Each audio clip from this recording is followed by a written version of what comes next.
Canadian Museum of Flight. Well, Roy, I believe this is the Canuck coming up here first. The beginnings of that fleet Model 80 Canuck go back to 1939, when J. Omer Deary, an air engineer with the Ottawa Flying Club, decided to design and build a light aircraft for the Canadian market. Aircraft was a high-wing monoplane of conventional structure, using a welded steel tube fuselage and tail surfaces, and powered with a, get this folks, a whopping 65 horsepower, generated by that Continental flat 4-cylinder engine. First flown in 1940. There's a good look at the Cub, Roy. This particular J3 Cub was built in 1946 by the Cub Aircraft Corporation of Hamilton, Ontario as the J3C65 Cub. 65 stands for the 65 horsepower of the A65 Continental engine installed to it. Now declared, this isn't one of the nearly 20,000 Piper J Cubs built in the U.S. It's one of the very rare Canadian-built Cubs, of which only 150 were built. 1947, and not even a year after it was built, the airplane suffered serious damage when the hangar it was in at Chilliwack Airport collapsed. Banks and Mark Fortune of Ukiluit, BC, and restoration work began soon after. Well, here's another good look at that Fleet 80 Canuck. This aircraft can carry two people in a side-by-side configuration.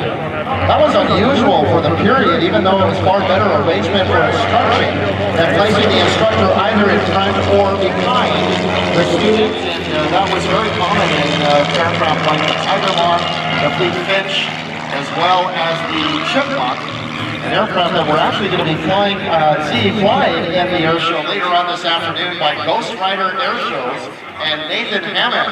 Of course, that Chipmunk is going to be super modified with a high horsepower engine and a whole bunch of other modifications. This is the way you fly on a Saturday morning. You do just that.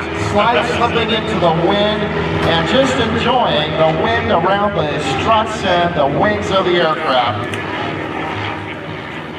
Now, if you haven't seen this airplane around before, well, there's a reason for that. This J3 Cub had been painstakingly restored by the volunteer team at the Canadian Museum of Flight. In fact, it took its first post-restoration flight last week on the 2nd of August. That's a 24-year spread since its last flight. But instead, they had the hook black line on each side instead. Restoration of this Cub was carried out under the leadership of Bill Butler and the watchful eye of Ray Passenden. Coming around here again is the Fleet 80 Canuck being flown today by Andreas Legay, joining 6-1 Silver Fox Squadron of the Royal Canadian Air Cadets at the age of 12, with a passion and love for anything aviation, and earned his private pilot's license at the tender age of 17. Completed his advanced flight training in Abbotsford right here at CYXX. Got his start as a tow pilot for the Air Cadet gliding program, flying the L-19 Bird Dog. Remember seeing that aircraft flying around this airport since I was a little kid. They've since retired the L-19 and moved on to a much more powerful, modern Cessna aircraft. At any rate, Andreas went on to fly the Beechcraft 1900, the Havilland Dash 8 100 and 300 series. And his current day job is as captain. 3 years has accumulated approximately 19,000 hours. He's a Class 1 flight instructor. Works at Jazz Aviation, where he has been for 25 years. Currently flying the CRJ 900 as a flying training captain. At spare time, he enjoys that backcountry flying in his Walnut 5, and has been volunteering at the Canadian Flight. Here's Andreas waving to us as he flies by in that Fleet 80 Canuck. 198 of those airplanes were eventually built by Fleet.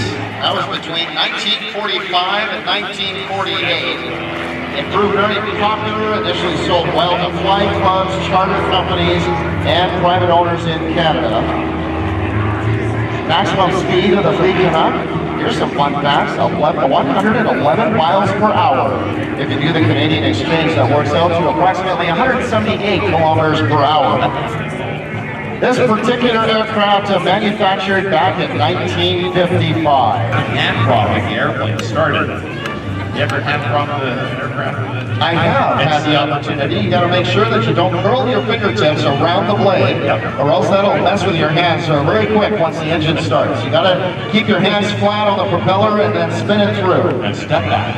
And then step back. That's another key component of propping an airplane. All right, folks, just touching down there on runway 25. That is a compass heading of approximately 250 degrees. I say approximate because we round upward down to the nearest 10.